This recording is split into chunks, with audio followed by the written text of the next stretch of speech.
Ang ganda po ng movie watching from Samar. Shoutout John Russell. Ayan.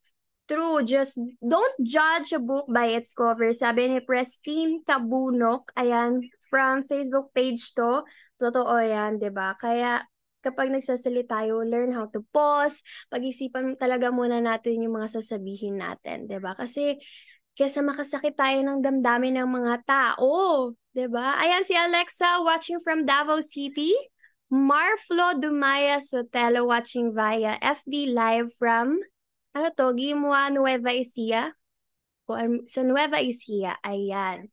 So, okay, ako na lang muna mag-share ng aking lesson from this episode.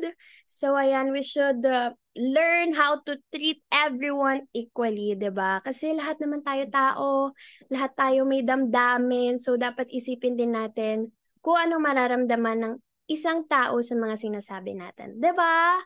Dapat ganun tayo, learn how to respect yung mga experience ng bawat isa. Kaya kayo, kung meron na kayong friend na nagkukwento sa inyo, ganyan, makinig kayo, and kung meron kayong pwedeng i-share sa kanila mga good advices, di ba, why not? Para din medyo gumaan yung pakiramdam nila. So, ganon. Listen and respect, kailangan nandiyan. Trust sa iyong friend na walang mangyayaring masama sa inyo, di ba?